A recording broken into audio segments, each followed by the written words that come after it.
Hey guys, I just wanted to do a quick video for my patron subscribers and show you something that's kind of cool about the new Beretta APX. I was on the Beretta website and I noticed that they had some new accessories for the APX. Namely, they had the new grip frame assemblies. It is a modular handgun, much like the SIG P320, and I picked up a couple of these handguard sets, or handguards, grip assembly sets. This one's in flat dark earth. I believe they make an OD green one too, but I couldn't get my hands on that one. And then here's the Wolf or Tactical gray version, and this is what the packaging looks like.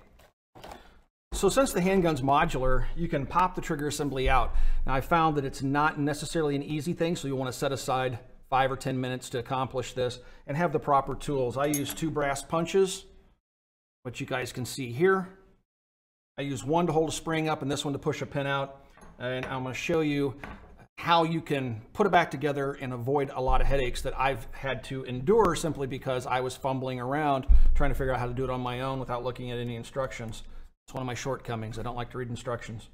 So anyway, I'm going to first make sure that the weapon's clear, does not have a magazine in it, nothing in the chamber. And now I'm going to rotate the disassembly lever down. So I'm going to push the button, this finger here, and then I'm just going to rotate that little lever down to the takedown position.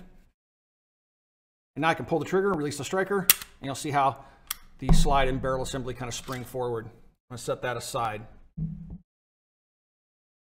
Now you guys can kind of see what's going on down inside the gun. So this rear pin we have to take out. We have to take out the takedown lever. This rear pin right here we have to take out, and you'll see there's a little armature of a spring right there. I'm touching it with the brass punch. Okay, I got to hold that spring up and push the pin out because it has a machined recess into the pin, and that's holding the whole assembly together. So first I'm going to go ahead and take the takedown lever out. You just kind of rotate it around until it pulls out. Nothing is really holding it in there except friction. Got that out. And now I'm going to take out this rear pin.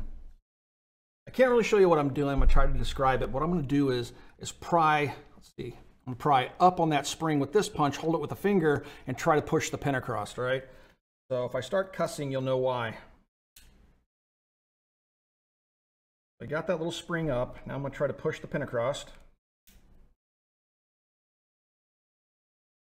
The operation would be much simpler if I had 3 hands. Okay, boom. And you can see how the pin just kind of popped out right there? Okay, I can release that spring now and I can pull that pin across. That pin's out. Now you'll notice that the subassembly, the trigger pack is wanting to come out, but there's one more thing holding it in place, and that's the decocker button right there. So what I'm going to do is I'm going to press that decocker button, the punch, and pull up. Now that grip assembly pops right out of the lower, okay? Now a couple of things you're going to want to watch out for when you're putting this back together. When you set this grip assembly into the frame, this trigger bar is naturally going to try to ride inside the subassembly. You don't want it to do that. You want it to stay out here on the outside. This trigger bar acts on the sear. That's the sear, that little silver piece right there by my fingernail. That's the sear. It pushes back this way against it. So the trigger bar needs to be outside this subassembly. And then you have this little spring. This is the spring that we were prying up. You got to make sure it's on this side because it has a tendency to want to go the opposite way and uncoil itself. So you want to make sure it's sitting back in that position. Now I'm going to open up the flat dark earth lower. The magazine button is already installed in it, and it comes with the other 2 grip panels. So you have a small, medium, and large. I believe the medium comes on it. That is correct. I'm going to leave this off. And everything you need is in there except the little sub-assembly. So I'm going to show you how I put this together. Again, make sure that trigger bar, see how it just dropped down? When it goes up, it's going to try to go inside this assembly. Make sure it stays right there. Make sure this little spring stays back. And then you just set it into, and you got to push that little button back, okay? It's the takedown button. Just set it in there and push everything down. Make sure that spring's in the right spot. Now let's kind of pop into place. You hear it click. All right, so now it's pretty much done. Trigger's functioning properly. I'm gonna go ahead and replace the takedown lever. Again, you just kind of put it in there, wiggle it around until it goes across. All right, now we're gonna put this little pin in back here.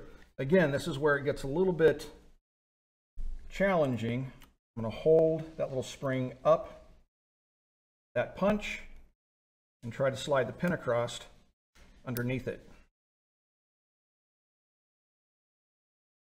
There's one other thing that you have to do. You have to line it up with another part of the trigger assembly, or it'll go all the way across. You don't want to force it because you'll damage the assembly. Right after I say that, I'm going to wind up having to force it. There we go. Now, the pin started to pop in, but you see how it's butting up against this piece right here? That little piece right there? Wrong way, there we go. You're gonna have to push that little piece down, push down on it. When I push down, you can see that pin go across, okay? So, now you wanna make sure that spring's in its recess. And it is. And that little spring will keep that pin from walking out.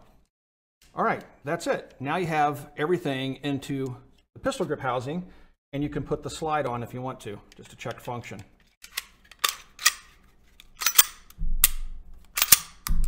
So it's working just fine. I'm gonna take it back apart now, and I'm gonna use one of the black grip panels instead of the flat dark earth ones, because I think it looks kind of cool. So to get your grip panel off, you have this long little key that sets up inside the grip like this, and this is what holds it all together.